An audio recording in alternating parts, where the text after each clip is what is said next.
If there's one topic the fight community loves to talk about other than fighting itself, is money.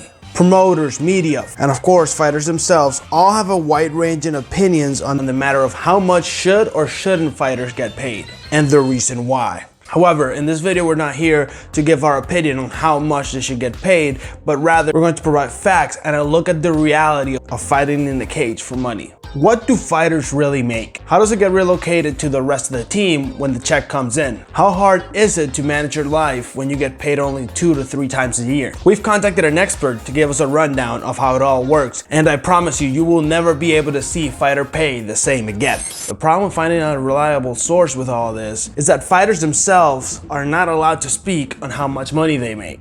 They cannot go into specifics because of clauses written down in their contracts. Promoters, of course, have their own interests on why they don't want this amount to go out. And with the MMA fans not believing the media, they've had a lot of information just go down on deaf ears. As well as for me, I just make YouTube videos and I just happen to be in the industry of combat sports and non-contact sports. And I just happen to be passionate about money, but I don't have a personal look to this contract. So we researched and found Chris Hanna. He is your favorite fighter's money guy. With a Bachelor of Science in Finance and Economics and the Level 1 Chartered Financial Analysis exam under his belt, Chris would already be indefinitely more qualified to discuss fighter pay than I would be. However, what makes him uniquely qualified is that he manages the money of many UFC fighters. So if there's anybody that is entitled to talk about it, it's him without being a fighter himself. But first, let's talk about the structure of fighter pay, specifically in the UFC, because let's be honest, that's the only company you're interested in. Let's start with the very basics. Fighters are paid on a per fight basis. Each fight, there's a potential to earn what's called show and win money. The show money is for, you guessed it, just showing up to the cage. And the win money is also, you guessed it, for winning the fight. These are usually a 50-50 split. So if you lose, you're only getting half of what you could have earned potentially. A system that was designed to incentivize fighters to give their best possible performance. As if being locked in the cage with somebody else that wants to kill you is not enough. But notably important for what we're covering today is that your pay can fluctuate incredibly if you don't win your fight. Now yes, there are some exceptions with top fighters, but generally speaking, this is how it works. In fact, this amount is already written into their contracts, and the only way to change it is to be a top star while your contract negotiations are happening. And even then, you still depend mostly on the UFC to get booked. The only other guaranteed money you might get if you make it into the cage would be sponsorship money. The UFC already has sponsors like Venom and Reebok, and depending where you're placed in the card, there's a certain amount of money that is going towards your pocket. On the lower tier, you make about $4,000 in sponsors. On the upper tier, you make about $42,000 in sponsors. Then there are, of course, performance bonuses. If you have the best knockout, if you have the best fight, if you have the best submission, there's a bonus for that. And these are all determined by the UFC. And you would make an extra $50,000 most of the case. There have been exceptions. Fight of the night, Burgos versus Barboza. Performance of the nights were Christos and Oliveira. They all won $75,000, so congratulations to them. And it's possible to stack a fight of the night on top of a knockout of the night or a submission of the night. Then there are what's referred to as locker room bonuses. Now, there is no rhyme or reason for these bonuses, so it's hard to account for. In fact, we learned this from the UFC antitrust lawsuit, where a lot of the times, since the UFC top brass just talk it and seeing who should take a little bit more money home just because they deserved it. And it's completely subjective. So this is really hard to factor in. And obviously there's the champions bonus. However, there's no amount specified for this either. It changes from champion to champion. And also some top stars will get a cut of pay-per-view money if they're big enough. But generally speaking, other than the bonus for clothing sponsors, most fighters are just making 50-50 on their show and win money. If you're making $500K per show, it might not be as stressful, but if you're only making $30K per show, it can become a little more stressful. And keep in mind, it gets a lot lower than that in fighter pay. All this money is not going to your fighter's pocket, which is probably the hardest concept for most people to understand. Even a lower tier UFC fighter making $30K might bring fans to think, well, that's more than half of what I made this year, and he only had to fight once a year. And I work a 30-hour work week, and this guy's only fighting once a year. It should be plenty of comfortable. But there's a major difference here, and that is that expenses that come with being a fighter are something that Chris breaks down beautiful during his viral TikTok. Next, he's got to pay his managers and coaches. His manager gets 10% of show plus win money, so none of his bonuses. His striking, BJJ, and strength coaches each get about 3.5%, and his nutritionist gets 1.5%. Again, only of show plus win money. His money guy, that's me, is a flat 1,000. Fighters get their flight and hotel covered, but they have to cover their team's flight and hotel. This was about $2,000. Now, those percentages are not concrete for any fighter. As Chris pointed out, some may have, for an example, a BJJ coach that doubles as a wrestling coach, so he only has to pay him one fee. So a fighter's looking at anywhere from 20 to 30% of their guaranteed money going immediately to their team after they have the fight. Let's create a fictional fighter just to create some perspective to this. While it came out in an antitrust lawsuit that the median fighter pay between 2011 and 2016 gross was $29K, let's have some adjustments considering inflation over time and factors that they might be debuting in their career in the UFC. So let's just be generous and put it at a $30K per fight and $60K if they win.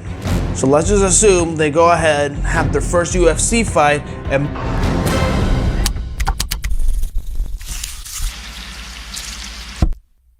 they lose. The fight was a dud and they lose. They only get $30K. Plus $4,000 from Venom and Reebok and all the sponsors. Let's just say that they're on the higher end of expenses just because their manager takes more money. And as soon as the purse hits the bank account, he has to go ahead and grab $10,200 and deposit the team with that, leaving him with $23,000 to $800,000. But taking care of the squad isn't the only thing affecting him. Uncle Sam is going to take a cut of it too. Fighters have to set aside and pay their own taxes. We estimate roughly 33%. Keep in mind, Chris is working with people that make upwards of $250K, so you might be given a break if you're making less than that, just because they wouldn't be in that tax bracket. And this is another part that most regular folks don't quite get. And that's because when you are a W-2 employee, there's a lot of things that your company pays for. But fighters are independent contractors. Your average tax rate is going to be higher as an independent contractor. Everyone pays a payroll tax. If you're a W-2 employee, you're paying Social Security and Medicare. As a W-2 employee, you're paying about 7.5%, and your employer is paying 7.5%.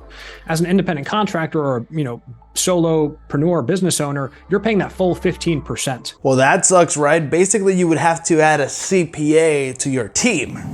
Okay. Unless you want to go ahead and tackle setting an escort by yourself and managing that company. Which if you're a fighter, it's too complicated to do yourself. You're just focusing on fighting at this point, right? Unless you have a specific knack for finances. For this example, we'll assume that this is not the case. And we will also assume they have at least one other fight in the year. They have to make sure to set aside $5,200 just to be able to pay off their taxes, which leaves them with $18,600 from the fight. But that's not it. Let's go back to Chris's viral TikTok. Now, his number one priority is to make this money last at least 6 months. He's planning to fight again before that, but fighters know anything can happen. Injuries, missing weight, failing drug tests, you never know. So we fill out all his monthly expenses to figure out exactly how much it costs him to live every month. That's a little over $3,500, so times 6 months means he needs to set aside $22K. And that's right, the cost of living. You need to eat, you need to live somewhere, you need to do something with your life. And if you don't have someone like Chris laid it all out for you, that can creep up fast on your budget and you can go over budget, which you don't have the money to do at all. And now our fictional fighter is making a lot less than Chris's clients. They're gonna have to be spending a lot less on pretty much everything. They might have a roommate, they might be just sharing food with somebody else. They are doing their very best to make their money last. And while it could be more, let's just assume that they're spending about $2,000 a month. So if this fighter has to make their money last for 2 months like Chris's, that's about $6,600 of wiggle room for anything else that might come up for them during those 6 months. That's what a fighter ends up with after the fight and after everything is covered. But let's say he's able to get booked before he runs out of cash. But who is to say that fight is actually going to happen? Fights fall apart all the time. What if your opponent gets injured? What if your opponent drops out? What if you don't make weight? That is not even within your control. And the thing with MMA is if you don't fight, you don't get paid, which further and further complicates things, which could take you to maybe not 6 months without getting paid. Now it's 9 months without getting paid. And all of this is without factoring in cost of things that might pop up in life, like medical costs. How many people are really ready for that amount of time without income coming in? What if your car breaks down? Or what if you do what most people do? I mean, some of these fighters, and just people in general, you got a lot of debt and you just are drowning in it. So when a fight comes around, and sometimes because of that layoff, you're accumulating, or fighters will be accumulating credit card debt because they haven't gotten paid. So they're living on credit cards leading up to the fight, expecting that they're gonna make some money and pay it off. Maxing out credit cards and just paying the minimum and accruing interest is not ideal. And we have seen fighters in debt, and these are top tier fighters. Some fighters have side jobs, which is not a rarity, in fact, is more of the norm.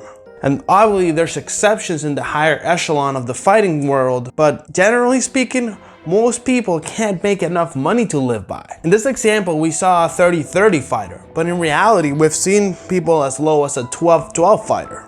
And on the other end of the spectrum, of course, there are fighters who are making 3 times what Chris clients make just by stepping into the cage. That said, when you look at something like the NFL, they have a league minimum of $750,000. It does put something into perspective. Now, yes, football is way bigger than MMA, and even some individual franchises are worth more than the UFC itself. When you consider the revenue brought in by the company and compare it to the fighter pay, it pales in comparison with the pay for NFL players and what the teams and the league make. And even just comparing the very bottom, the basement and the ceiling of income, it is not unreasonable to think that each and every single fighter should be making at least 50-50, which would make their living situation a lot easier. And obviously there's a lot of room to make some serious money at the top of the sports. But even comparing to other similar sports like boxing, Floyd Mayweather is able to make $500 million throughout his career when somebody like Conor McGregor has only made around $50 million. Not that $50 million is little money by any means, but in comparison to what he should be getting paid, it's huge. There's no wonder that Conor McGregor decided to go out there and fight Floyd Mayweather to go ahead and make $100 million in a night. That's double what he's made in the UFC. But as this video shows, there's a lot more that goes into winning and spending money in MMA. And sure, having a guy like Chris guide you through the entire process would really help. However, people and fighters that hire Chris, even though their flat fee is of $1,000, Chris only really works with people of $250,000 plus on average, even though he would be a huge help to anybody. So my advice to any fighter is just to look at the amount of money that you're getting. Just look at the numbers from a bird's eye view, which to be honest, most fighters do not do. And what they do is they see the money sitting on the account, and when they have a bill that comes along, they pay it. And whether you're making 15 and 15 or 200 and 200, you need to go ahead and put those numbers in front of you. That way you can actually be strategic and have a bird's eye view of your finances, and have a realistic view of where you are and where you're trying to go. Simply don't spend money you don't have. Like, that money is not yours at all until you win the fight or at least get in the ring. You would get half of it. I've seen horror scenarios of people that say, hey, I know I'm going to get paid and I'm gonna buy that. Let's say they buy a $20,000 car because they know they're gonna get paid.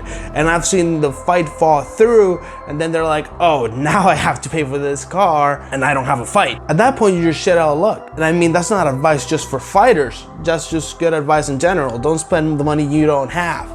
But somebody that spent money that they didn't have because they wanted to live a life that they couldn't afford to live is Ric Flair. So watch this video right here to see how his crazy life has brought him to near-death experiences many times, but also the craziest life imaginable. And I'll see you in that video. See ya! I'm fucking shit up in this bitch and everybody knows it. I think it's Richard Millet. 12K, 15, 150. I'm gonna breeze past the 10 million mark. Damn! You can get your own island. It's almost 20 million.